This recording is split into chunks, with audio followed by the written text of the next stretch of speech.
Hey, it's Karlie. Hey, it's Shamina.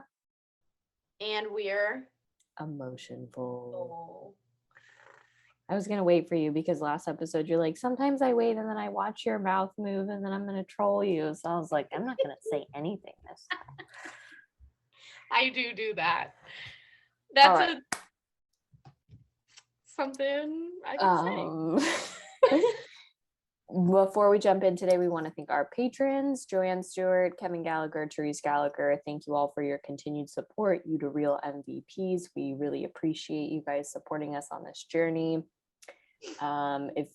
Welcome to all of our listeners yet again to another episode. Make sure to subscribe to us on YouTube, like us on Facebook, Emotionful Podcast, like us on Instagram, Emotionful Pod, DM us, let us know how things are going, how's your life, what's going on.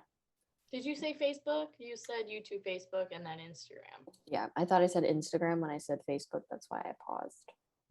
I was having a moment, so I didn't fully hear you. She wasn't paying attention, is what she's saying. All right. Today, we're talking about finding inner joy. Yeah. I don't want to go in deep because we have to say, are you ready to get full? Emotionally full? You always say that now. You're like, are you ready to get full? Are you? Are you? Ooh, that was good. Are you?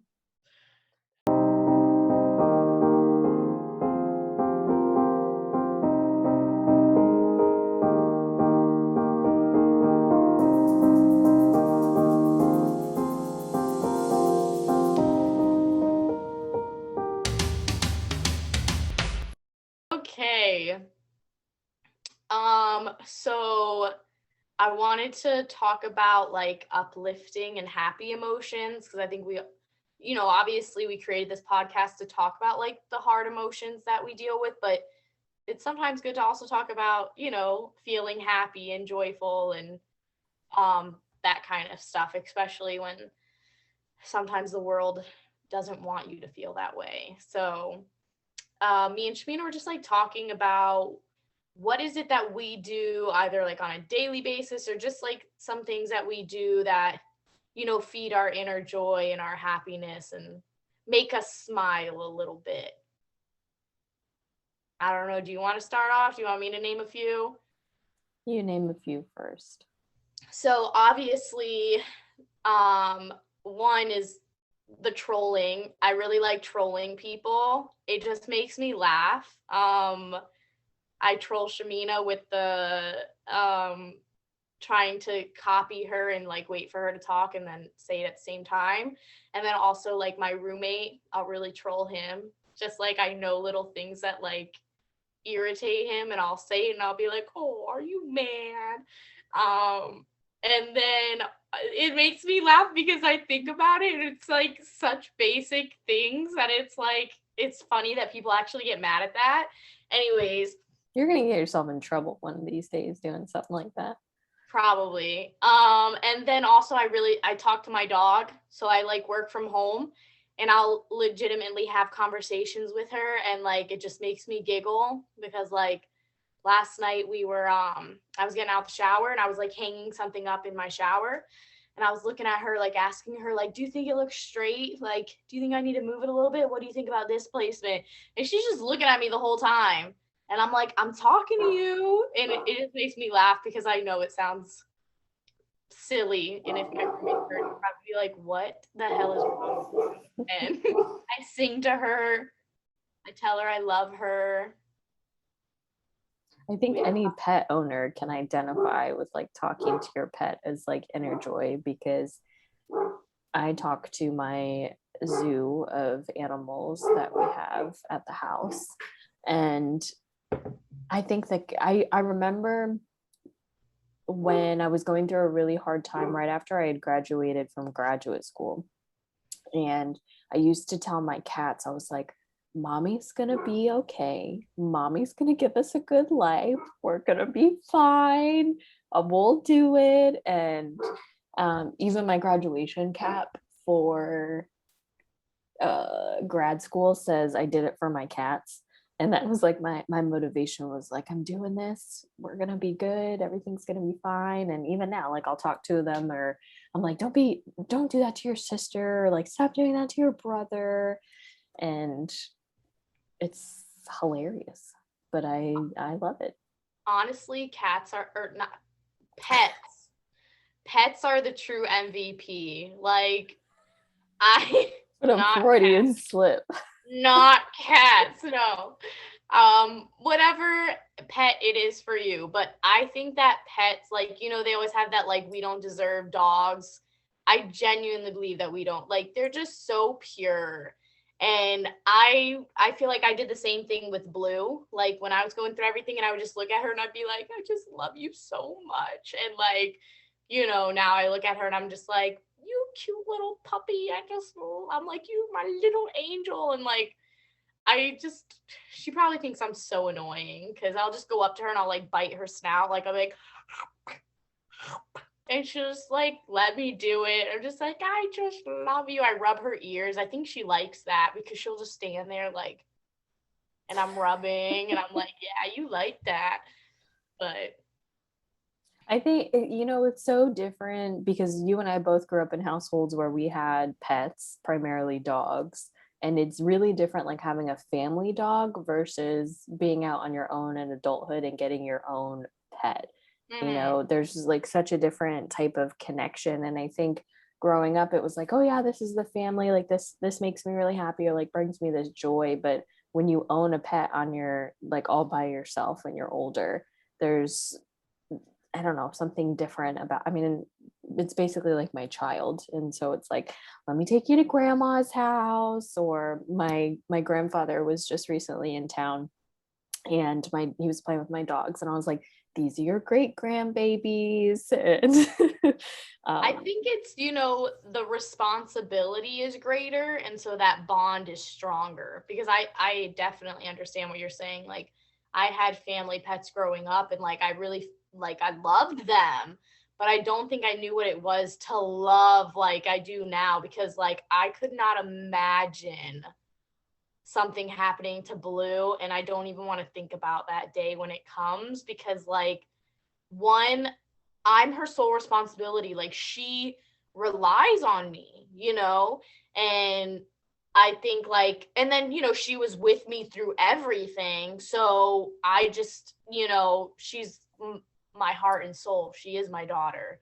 And it's funny because I think people who like don't have pets or whatever, they don't understand like that connection because like I'll even say like when I went out of town, the person who watched my dog, like I had called to see my dog and they like kind of got annoyed with me, and I'm like, if I want to see my dog when I'm on vacation, I want to see my dog. Like, I want to make sure that she's okay, and that will make me feel better, you know? And I literally woke up like at like 5 a.m. the next morning because I hadn't heard from them.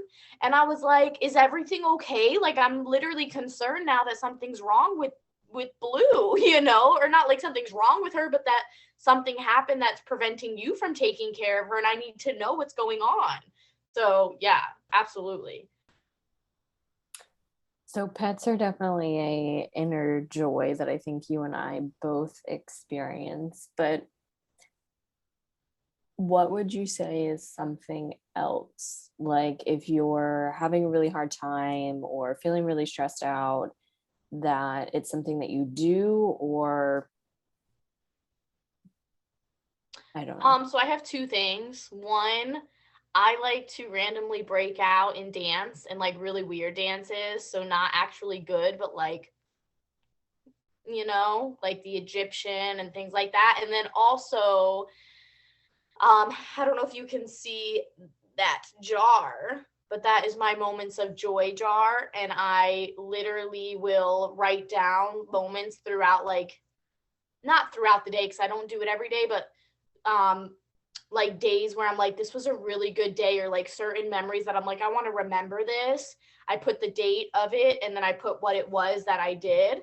And then I have it so that like at the end of 2022, I can open it up and then like reread and be like, oh my God, like I totally forgot about that. So that's another thing that I have been doing. And I think that one thing my therapist said, because when I was telling her about that, she's like, when you focus on the good comes to you, you know, like if you like, because I was talking about my moments of joy, and she's like, that's really good because throughout the day, you're thinking like, ooh, what am I going to write in my moments of joy? So you're finding moments of joy so that you have something to write.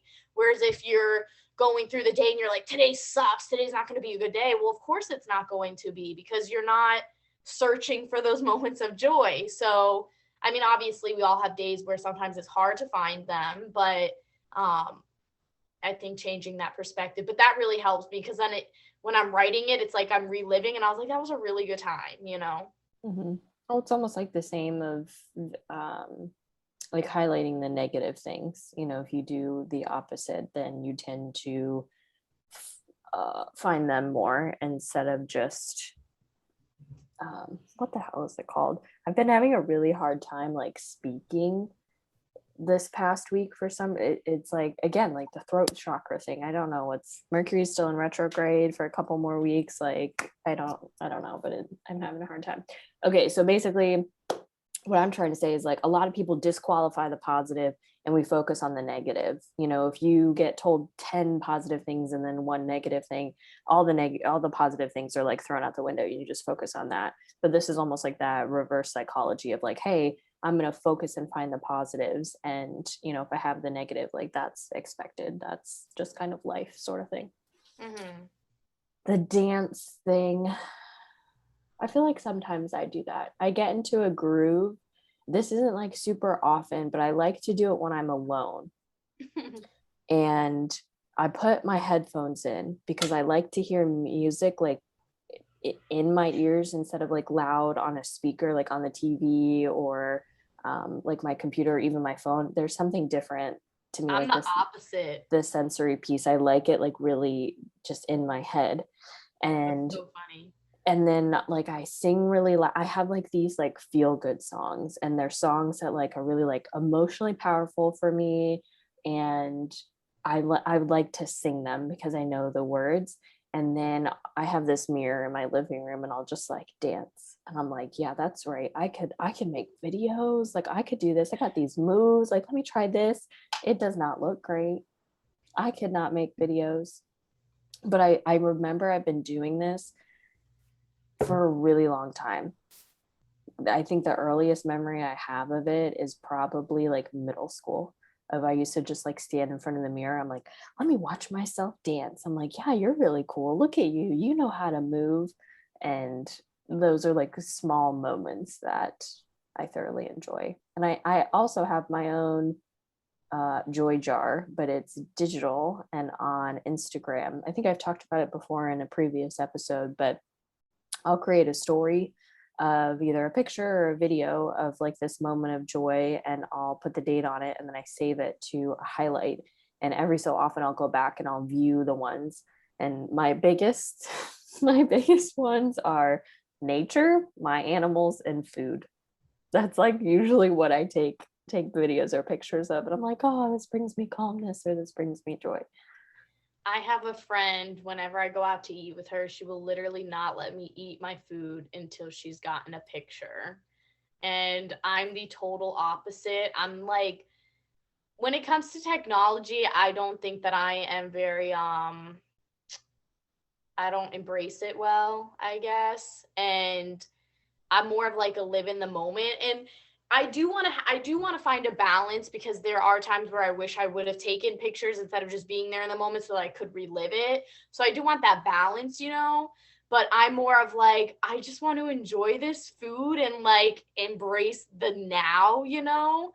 Um but I think like if I broaden it out in thinking of like moments of joy or like my inner happiness, it's when I'm being silly and like bringing out the child in me, you know, like when I do random dance moves and be silly, or like the other, was it yesterday, it was raining and I let Blue out on the back, like I have a little bit backyard, and I let her, and at first she was kind of hesitant, but then when I went in the rain, she went, and at first I was like, it's cold, and then I was like, let me just stand here for a minute. And I was just like embracing, like, the sky literally rains. Like, you know, like when I think about like, and I was just like, that is like really, and you could drink it. Like, so that was a moment that I was having. And then also I really like painting, but that's more of like an all day thing. But sometimes I like to just like say, you know what, this Saturday or Sunday, I'm not doing anything. I'm going to find a painting, and I like to put music on, like, it depends on the mood, but a certain genre of music. And then I just find a painting, and I really like getting like focused and like kind of losing myself in getting that painting done. Mm-hmm. Did I inspire you to go into the rain? Because I went into the rain. You did. You really did, because I remember I saw your picture, and then I remember when I was younger, I used to love doing that, like just playing in the rain. And then when it was raining, I was like, oh, let me go out. And then my first thought was, it's freezing. I want to go back inside. I'm cold. Yep. And I was like, nope, let me just stand out here for a minute. And then I was like, you know, this is actually really nice, because it was just like, it wasn't like raining. It was just like sprinkling kind of.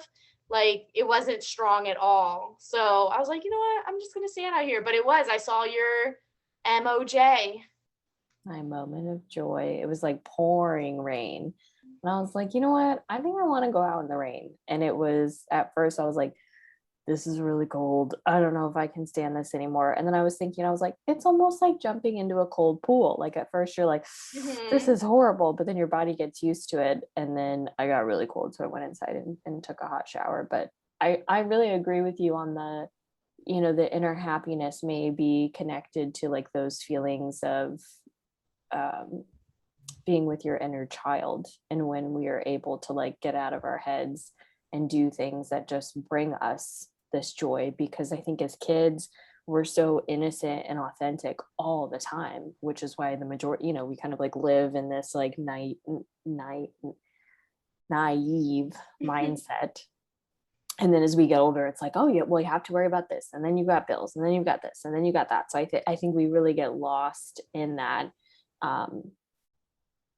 But there's something to be said about tapping back into your inner child and just being a little more carefree.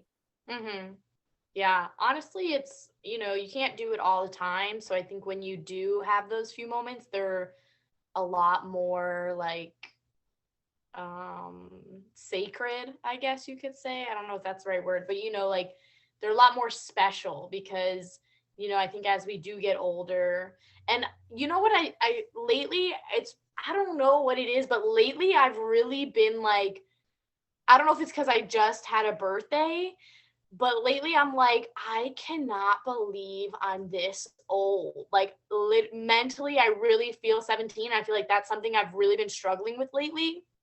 But then, you know, I'll have like those little moments, and I just think that that really is like relaxing, you know, of like, I'm just going to forget about buying homeowners insurance, and I'm going to stand in the rain because I don't want to do that. So, yeah. No, I was just having this conversation today with my partner of from like a work aspect. I was like, you know, I really like working with the young adult population. And I wonder if as I get older, if I'll still like working with that population when my chronological age is different from that. And I was like, yeah, you know, I'm almost 30. And I just stopped and I was like, I'm sorry, I'm almost what? And and it just, I agree with you. I feel very much like I'm still like in high school or getting ready to like graduate. I'm having all these memories popping up of like my graduation, and you know, it's the season. And it is really disconnecting of, oh, like this is my actual age, but internally I'm like 10 years younger. And it's crazy because I've said this before, but I've had conversation with my dad who's in his 60s. And She thinks. I know he's at least 60. So we'll say that. But we've had conversations where, and I remember we were sitting on the couch and he was holding his grandson, and he was just like, I look at you and I can't believe I have kids and that I have a grandkid. He's like, I still feel 18. And I'm like, okay, well, that makes me feel a little bit better, because it's like me being almost 30. And I'm like, I just don't see it. Like, how did I get here? I guess that's the question of like, how did I get here? Because just yesterday I was in high school, and I feel like that's my strongest, like, I guess, like, high school and college is where I'm like mentally, and Those are your so core memories. I guess because now I'm like, how am I here where I am working, being a freaking American and paying bills, having a house? I'm like, this is wild. You're a full-fledged adult. I think adulthood is a scam, and they just, everybody's like, I can't wait to grow up. And I'm going to tell Mike, if I ever have kids, they will know the reality, but also, like a balance of like, hey, this is what it's really like, but also there's nice things about growing up. But I think it's so interesting how we spend, all of our youth. I can't wait to get older. I can't wait for this to happen. I can't wait for this to happen. And then now, we're like living our lives, paying bills, and um, doing the adult things, but all we want to do is go back. Well, I think adulthood is a scam in the sense of no one knows what they're doing. Yeah. Like, I genuinely think that no one knows what they're doing. We just take it day by day and accomplish what comes at us in that day in the best way that we know, and that either projects people or, unfortunately it doesn't, and that's where we land, and that's how we end up where we land, because of those decisions that we make the day to day that you don't think makes a change, but it does, like, I don't think we know what we're doing. And I think that's where the scam is, because I remember being younger and being like, you're 25, you have everything put together, you're an adult, you are doing your thing. And now I'm like, I'm pretty sure I was still in college at 25, and I could tell you damn sure I did not know what I was doing. So, and I'm sure they didn't know, but they're, when you're little, they're like, yeah, or whatever. But no, absolutely not. Well, I think it's, we don't know what we're doing, but society tells us that we're supposed to know what we're doing, or like this is the standard, this is the golden standard, or what Mhm. have you. And you and I were talking earlier about how it's really easy to compare yourselves to other people, or other people who are on different tracks, and feeling very discouraged. But again, going back to like the inner joy of how can I be grateful or feel appreciative for what I'm doing in my life, or what I'm achieving or working towards, because I think that's a really big challenge for people, is Mhm. like keeping that light alive, especially in adulthood, since there are so many things that can dim it, whether it's homeowners Mhm. insurance, rent, bills, inflation, gas prices. Are you going to be able to afford your house next month? Mhm. Those kinds of things that we're experiencing right now, that I think it's more important now more than ever to be intentional about finding ways to create, I don't even know if happiness would be the right word, but whatever feels congruent for you, in celebrating that. Mhm. And I think another thing that is good to try to practice, or at least start practicing, is like positive affirmations and like things like that. Because on our last episode, when we were talking about like body image, and I think we did this after we stopped recording, but we each went around and said one thing that we really liked about ourselves. And I think that that is something that should be done daily, even if you're looking at yourself in the mirror. And like, for me, I know when I do write in my journal, I don't do it every day anymore, but when I do, I always finish it off by like saying like, I am loved, I am worthy, I'm deserving, I am whole. And I will always, and then I sign my name. That is how I end my journal entries, is I put love, put my name, and then on the side of it I put I am, whatever. And then at night I've been getting back into it. And I said this a long time ago, but at night I've been getting back into it where I'll hold my own hand and I'll just like tell myself good night. And like, I've been like just feeling like my body and stuff, like, and like just like rubbing my hands and stuff. And I don't know, I think it's like, good to kind of embrace yourself. And I think you were the one that said it on the body image of like, you have to look at yourself as a whole.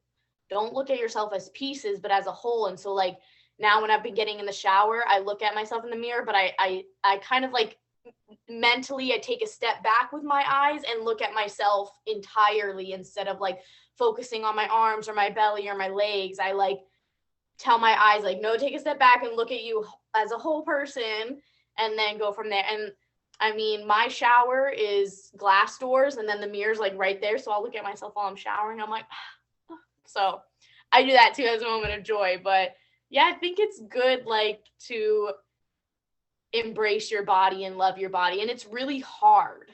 It's really hard. And I watched a TikTok and this girl was saying that she struggled with body dysmorphia because she like lost a whole bunch of weight in like a year in like a really short amount of time. And I was like, you know, I wonder if, because I said how lately I've been struggling because like I kind of went up a size. And I'm wondering if that's because when I went through everything, I had lost like 20 pounds in like a really, really short amount of time. But obviously, as like I've been feeling better and stuff, I've gained it back. But a part of me is like, oh, maybe that's why it's so hard for me now to accept that like I went up a size, you know? I don't know, throwing that out there.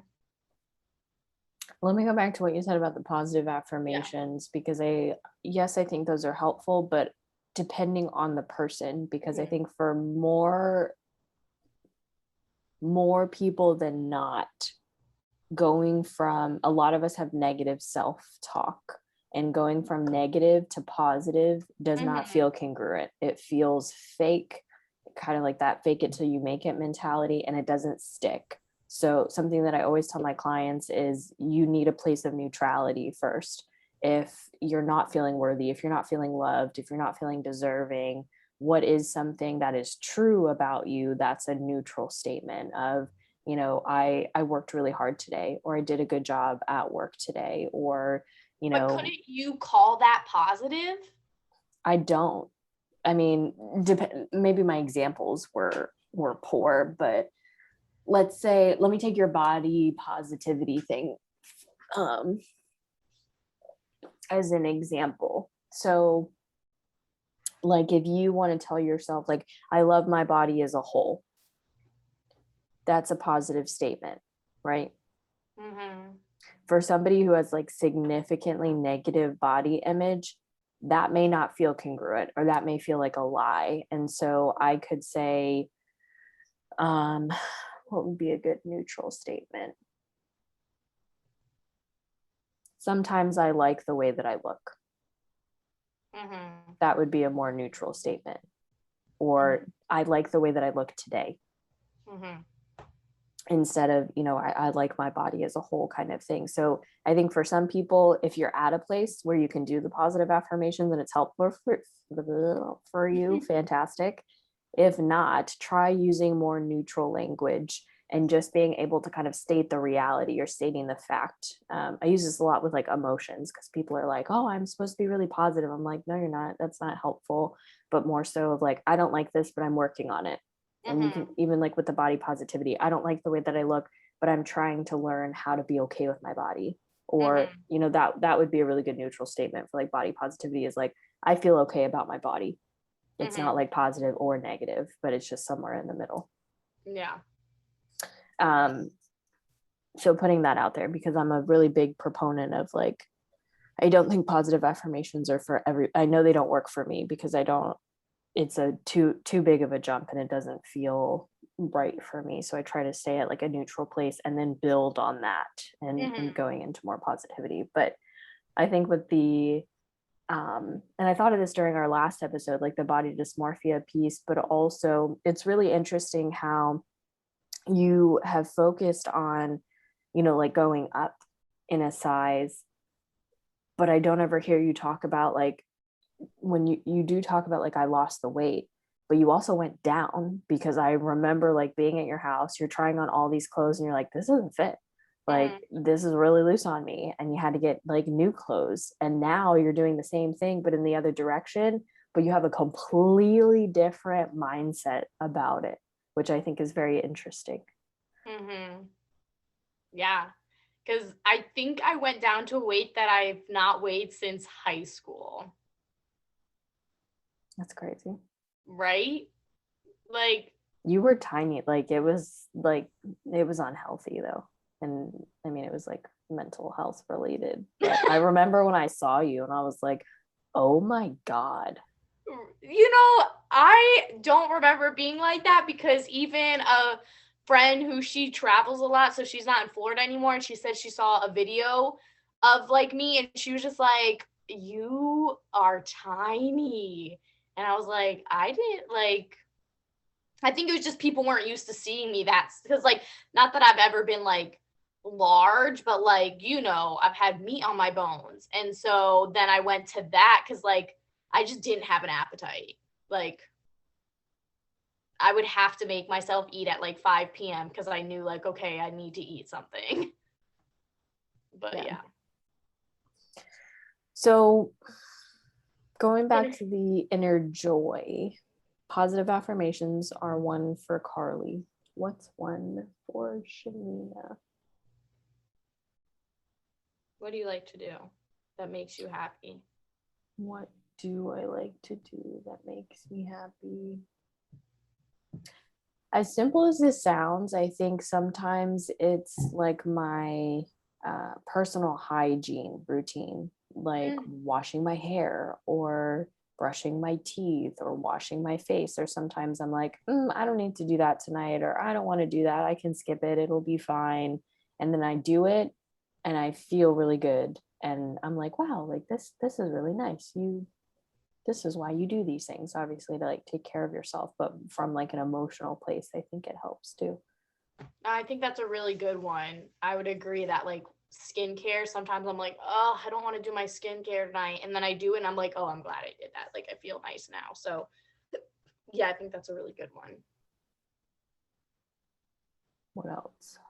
I think nature is also a really big one for me because I'm inside so often, just like working from home, that when I can reconnect, it's really helpful for me. And we have these in my family. After my grandmother passed away, cardinals are like a really big thing for my family, and it resembles like a loved one that has passed. So anytime we like see a cardinal, it like reminds us of my grandmother.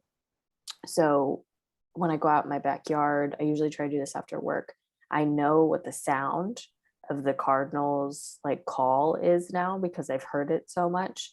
So when I can hear them, like I'll talk to them, but it's me like talking to my grandmother. I'm like, hey grandma, like show yourself today, like how are you doing? Or so I just go out and like talk to the birds, and sometimes they talk back. Sometimes I'll have like a cardinal and it'll jump like down into my backyard and just like be standing there staring at me, and I'm like, is that you? And then it like flies away.